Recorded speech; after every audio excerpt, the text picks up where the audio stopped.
नमस्कार मित्रों, जैसा कि आप सब लोगों को मालूम है कि हमारा देश लॉकडाउन की इस कठिन परिस्थिति से गुजर रहा है। आज सभी लोग अपने अपने घरों में स्थित हैं। मैं ईश्वर से प्रार्थना करता हूँ कि सभी देशवासी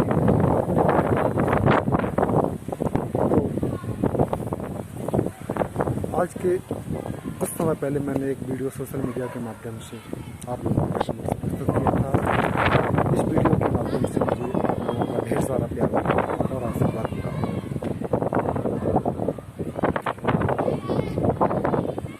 तथा कुछ विशेष आग्रह के बाद, कुछ मित्रों के द्वारा विशेष आग्रह के बाद आज मैं पुनः आप लोगों के समक्ष नए विचारों के साथ उपस्थित हूँ।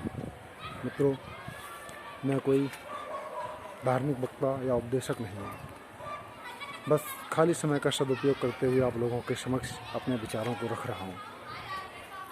मित्रों, मैं सोशल मीडिया तथा न्यूज़ चैनलों के माध्यम से धर्म के बारे में काफ़ी चर्चा सुन रहा हूँ। मुंबई स्थित पालघर के पास हुई घटना ये भी धर्म से प्रभावित है। बहुत सारे धर्म गुरुओं का व्याख्यान, धर्म गुरुओं के क्रियाकलाप देख करके मन व्यथित होता है। क्या यही धर्म है? आश्चर्य होता है।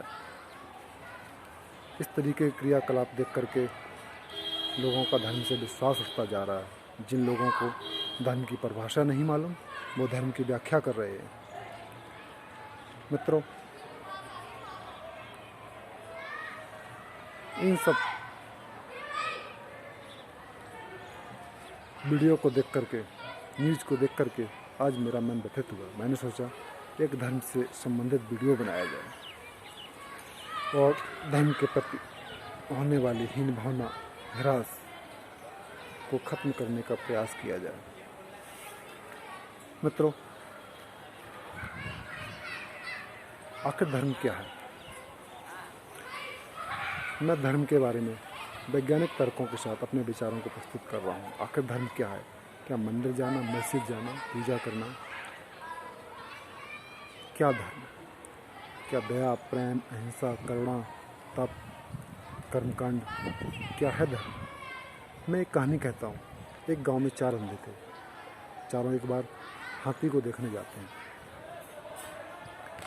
चारों हाथी के अलग अलग अंगों का स्पर्श करते हैं और अनुभव लेते हैं और उन्हें लगता है कि यही हाथी है। उसके बाद वो वापस आकर के चारों आपस में हाथी के बारे में अपने अपने विचार प्रस्तुत करते हैं और बहस करते हैं कि नहीं, हाथी, एक कहता हाथी पहाड़ जैसा होता है, एक कहता हाथी खम्भे जैसा होता है, एक कहता रस्सी जैसा होता है। इस प्रकार से अपने अपने विचार प्रस्तुत करते हैं और बहस करते हैं।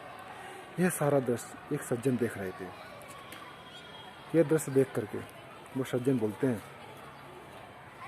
कि आप लोगों ने धर्म के आपने हाथी के अलग अलग अंगों का स्पर्श किया है, अनुभव किया है। यह सब एक हाथी के अंग हैं। तो मित्रों, हमें अंधों की तरह व्यवहार नहीं करना है। हमें धर्म की वास्तविकता को समझना है, धर्म की वास्तविकता को जानना है। जो लोग कहते हैं कि धर्म कर्मकांड करना धर्म है, पूजा करना धर्म है या ईश्वर को मानना ही धर्म है, तो वो धर्म से अंधे थे। उन्होंने धर्म ग्रंथों का वास्तविकता से बारीकी से अध्ययन ही नहीं किया है। मित्रों, धर्म संस्कृत के धा धातु से बना है, जिसका अर्थ है धारण करना, अर्थात उन कर्तव्यों को धारण करना है जो प्राणी मात्र के प्रेरित करते हैं, स्वभाव का समर्थन करते हैं। अर्थात मनुष्य जाति की, प्राणी जाति की भलाई के लिए बने हुए कर्तव्यों का पालन करने के शिक्षा देता हूँ। ऐसे कानून को धारण करना, ऐसे नियम को धारण करना ही धर्म है। मित्रों, आखिर धर्म की क्या आवश्यकता थी? कैसे बना? जिस प्रकार किसी देश गांव को चलाने के लिए नियम और संविधान की आवश्यकता होती है, उसी प्रकार संपूर्ण चराचर प्राणी जगत ब्रह्मांड को चलाने के लिए कुछ नियमों की आवश्यकता होती है। यह नियम ही धर्म है जो हमारे धर्म ग्रंथों में निहित है। मित्रों, मंदिर जाना, पूजा करना, पाठ करना यह धार्मिक भावनाओं को जागृत करने के उपाय है। धर्म मनोविज्ञान तथा समाज विज्ञान का मिश्रित रूप है। मनोविज्ञान मानसिक विकास पर बल देता है। जिस प्रकार से विद्यालयों में खेल के द्वारा भावनाओं को विकसित किया जाता है, आप लोगों को मालूम होगा कि विद्यालयों में खेल के द्वारा और कई सारे संगठनों में प्रक्रिया चलती है, खेल के द्वारा भावनाओं को विकसित किया जाता है। उसी प्रकार धर्म ग्रंथों में भी कर्मकांड के द्वारा भावनाओं को विकसित करने पर जोर दिया गया है। यदि कर्मकांड को कर्म की भावना से किया जाता है तो वो कर्मकांड ही रहेंगे। यदि कर्मकांड को आत्मनिर्भर होकर भावनात्मक रूप से किया जाता है तो वो धर्म की श्रेणी, आत्म सुधार बनकर धर्म की श्रेणी में आते हैं। जिस प्रकार किसी भी आप वैदिक नियमों को उठाकर देख लीजिए, वैदिक मंत्र को उठाकर देख लीजिए। वैदिक मंत्र का एक ही अर्थ है, हे प्रभु मुझे शक्ति दो, ज्ञान दो, विवेक दो, धैर्य दो और सन्मार्ग की ओर प्रेरित करो। यदि आप इन धार्मिक कर्मकांड, धार्मिक मंत्रों का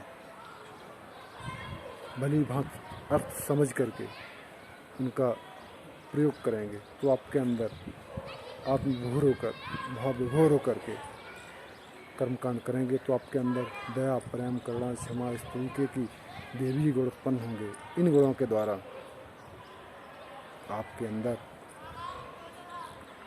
धार्मिक कार्य करने की क्षमता पैदा होगी। ये धार्मिक कार्य सामाजिक कार्य के लिए प्रेरित करेंगे। जैसा कि मैंने अभी कहा था कि मनोविज्ञान, धर्म मनोविज्ञान तथा समाज विज्ञान का मिश्रित रूप है। समाज विज्ञान समाज के विकास को बल देता है, समाज के हित में कार्य करना, व्यक्तिगत हितों को छोड़ करके समाज विकास में कार्य करना। मित्रों, क्या ईश्वर को मानना ही धर्म है? ईश्वर को ना मानने वाले धार्मिक नहीं होते हैं। मैं इसके बारे में ही बात करना चाहता हूँ। यदि आप ईश्वर को नहीं मानते तब भी धार्मिक कार्य कर सकते हैं, परंतु धार्मिक कार्य करने की प्रेरणा वो आपको ईश्वर को मानकर ही या धार्मिक कर्मकांड कर करके, धार्मिक कर्मकांड करने के द्वारा प्रार्थना आदि कर्मकांडों के द्वारा ही आपको धार्मिक कार्य करने की प्रेरणा मिलेगी, जिसके द्वारा आपके अंदर देवी गुणों का विकास होगा और आप धार्मिक कार्य करने की क्षमता से भरपूर हो पाएंगे। उस तरीके के विचार आपके दिमाग में ठहर पाएंगे। मित्रों,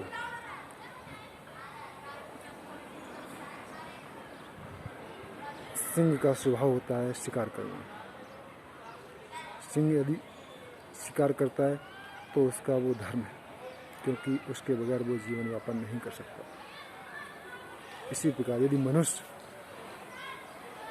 शिकार करता है तो यह धर्म नहीं हुआ।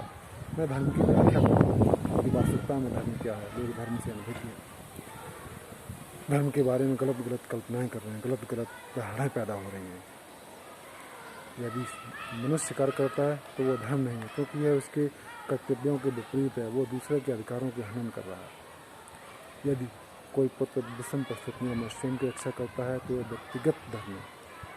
माता पिता की रक्षा करता है तो वह पितृ धर्म है, और वह देश की रक्षा करता है तो देश धर्म है। इन सारे धर्मों में श्रेष्ठ धर्म वही है जिसमें ज़्यादा से ज़्यादा त्याग।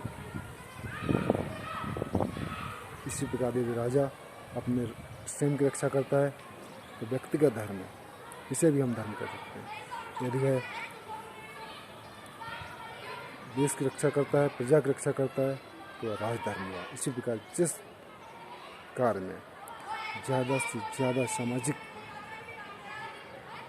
कार्य संभव हो रहे हैं, ज़्यादा से ज़्यादा त्याग पूर्ण कार्य हो रहा हो, वो ही श्रेष्ठ धर्म है। और जिन कार्यों में स्वार्थ की भावना तथा व्यक्तिगत कार्यों की भावना, व्यक्तिगत फ़ायदे की भावना ज़्यादा हो और सामाजिक कार्यों की भावना कम हो, सामाजिक कार्य करने की प्रेरणा कम मिल रही हो या सामाजिक कार्य कम पूरे हो रहे हैं, वो धर्म श्रेष्ठ धर्म नहीं हो सकता। धन्यवाद।